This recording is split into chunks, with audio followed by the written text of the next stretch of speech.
देखा जिस प्रकार से केंद्र सरकार ने विशेष रूप से जो हमारा पर्वतीय क्षेत्र है, जो पहाड़ी क्षेत्र है, हम जानते हैं यहाँ सड़कों के निर्माण का कार्य जो है कठिन होता है। यहाँ रोपवेज लगे, टनल्स बने, पर्वतमाला योजना के तहत उसके लिए एक भारी बजट का प्रावधान किया गया है।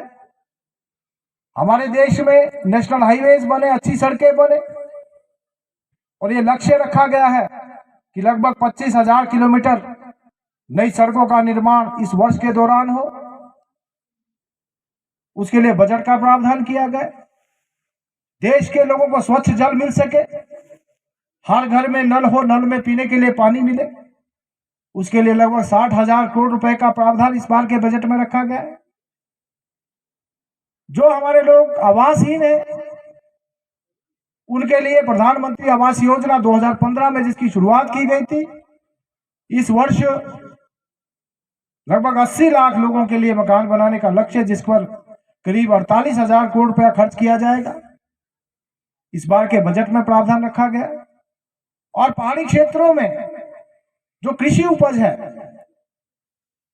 उसको कृषि मंडियों तक पहुंचाने के लिए कृषि ड्रोन के माध्यम से हमारे जो, क्योंकि हम जानते हैं हमारा पहाड़ी क्षेत्र है और हम सब लोग खेती बाड़ी करते हैं, तो किसानों की उपज को कृषि मंडियों में पहुंचाने के लिए किसान ड्रोन की व्यवस्था हो, उस दृष्टि से भी हम आगे बढ़ रहे हैं।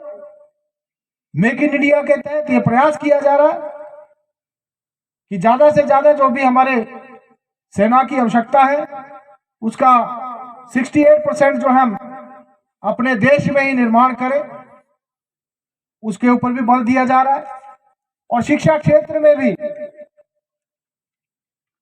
ये प्रयास है कि हमारे देश में जिस प्रकार से पहले भी हमारा देश शिक्षा के क्षेत्र में बहुत आगे था, विदेशों से बच्चे यहाँ पर शिक्षा ग्रहण करते थे, उसी प्रकार से शिक्षा का हब हमारा देश बने, विदेशों से बच्चे आकर शिक्षा ग्रहण करें, उसके ऊपर भी इस बजट में भारी बजट का प्रावधान किया गया है।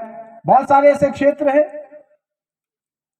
कुल मिलाकर मैं कहना चाहूंगा कि 2014 से लेकर वर्तमान समय तक जिस प्रकार से हमारी सरकार ने काम किया है और इस देश को आगे ले जाने का काम किया है, मेरा 9 महीने के अंदर अंदर एक नहीं अपने देश की 2 वैक्सीन हमने तैयार की।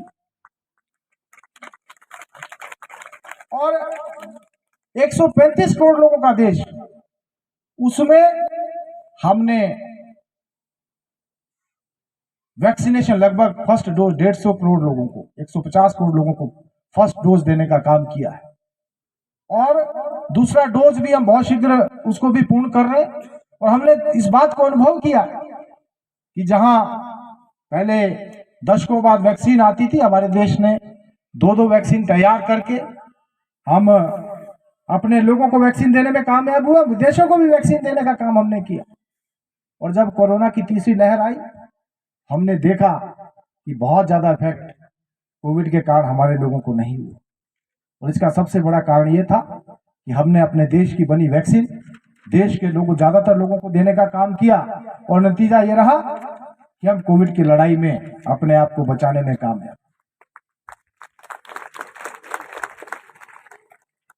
अर्थात हम वर्तमान सरकार माननीय मोदी जी के नेतृत्व में आत्मनिर्भर भारत बनाने की ओर आगे बढ़ रहे हैं। हम अब विदेशों के ऊपर जो निर्भर नहीं है।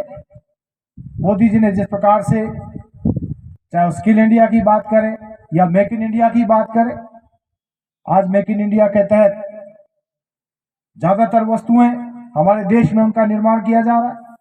स्किल इंडिया के तहत हमारे जो युवा साथी हैं उनको स्वरोजगार के लिए ज्यादा अवसर मिले, उस दृष्टि से अभी वैसे इस विषय के ऊपर बड़ा डिटेल में बताया गया है। और इसी प्रकार से युवाओं के लिए जो न्यू एजुकेशन पॉलिसी की बात यहां पर की गई, ऐसे अनेक कार्यक्रम वर्तमान सरकार ने चलाए और ये प्रयास किया है कि ना हम आर्थिक दृष्टि से आगे बढ़े, हमारे जो युवा साथी हैं वो स्वरोजगार करें, ना केवल अपने लिए रोजगार के सृजन करे अपितु दूसरों को भी रोजगार देने वाला बने।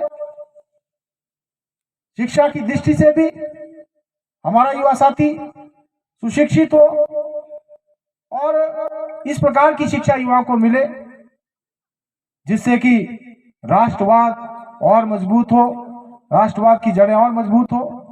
एक गुणवत्तापूर्ण शिक्षा हमारे नौजवानों को मिल सके, उस दृष्टि से भी हम आगे बढ़ रहे हैं। हमारे वर्तमान सरकार के समय पीपी किट की बात थी, N95 मास्क की बात थी, वेंटिलेटर्स की बात थी या अन्य उपकरणों की बात थी, और हमें ऐसे समय में दूसरे देशों के ऊपर निर्भर रहना पड़ता था। अर्थात हम कोविड से लड़ने में भी आत्मनिर्भर नहीं थे और मुख्यतः चीन, जहां से कि हम ज्यादातर वस्तुएं मंगवाते थे, लेकिन हमारे देश के प्रधानमंत्री श्री नरेंद्र मोदी जी के आह्वान के ऊपर कोविड की महामारी के 3 महीने के अंदर अंदर हमने ना केवल N95 मास्क, ना केवल पीपी किट, वेंटिलेटर्स, अपितु जो भी आवश्यक वस्तुएं जिनकी कोविड से लड़ने में आवश्यकता थी वो हमने उनका उत्पादन शुरू कर दिया। और हमें आज इस बात की खुशी है कि हम पीपी किट के मामले में दुनिया का दूसरा सबसे बड़ा देश है और ये कार्य हमने मात्र 3 महीने के अंदर जो है उसको पूरा कर लिया। माननीय मोदी जी ने नारा दिया वोकल फॉर लोकल, अर्थात हमारे देश में जो वस्तुएं बनी है उसी को हम ब्रांड बनाए, हम लोकल को ब्रांड बनाए, हम ब्रांडेड के पीछे ना जाकर अपने देश में बनी वस्तुओं को जो है ब्रांड बनाए और उनका प्रचार प्रसार करें। हम जो है हर क्षेत्र में आत्मनिर्भर बने, उस दृष्टि से आगे बढ़े। और आज हम देखते भी हैं हम जिस प्रकार से हमारी सेनाओं के लिए जो रक्षा उपकरण पहले विदेशों से मंगवाते थे, आज हमारा देश उसको अपने देश में निर्माण कर रहा है। हम उस दृष्टि से आत्मनिर्भर हो रहे हैं। आज चाहे वो सैनिकों के लिए राइफल्स की बात हो या हवाई जहाज की बात हो, टैंक्स की बात हो, हम अपने देश में इनका उत्पादन कर रहे हैं। उस दृष्टि से हम आत्मनिर्भर बन रहे हैं। हमें जहां हम पहले दूसरे देशों के ऊपर निर्भर रहते थे, आज हम अपने देश में इनका उत्पादन करके ना केवल अपने लिए अपितु उनका निर्यात भी प्रारंभ कर रहे हैं। अर्थात हम आत्मनिर्भर बनने की ओर आगे बढ़ रहे हैं। इसी प्रकार से हम देखते हैं कोविड की अगर हम बात करें, कोविड के समय में वैक्सीनेशन की बात करें, क्योंकि हम जानते हैं जब कोई महामारी हमारे देश में आती थी तो हमको विदेशों के ऊपर वैक्सीनेशन के लिए, वैक्सीन के लिए निर्भर रहना पड़ता था। हम अमेरिका से वैक्सीन मंगवाते थे, दूसरे जो विकसित देश हैं उनसे वैक्सीन मंगवाते थे। लेकिन इस महामारी के दौरान ही, और हमने इस बार देखा कि कोविड के आने के 3 महीने के अंदर अंदर हम वैक्सीनेशन बनाने की दृष्टि से आगे बढ़े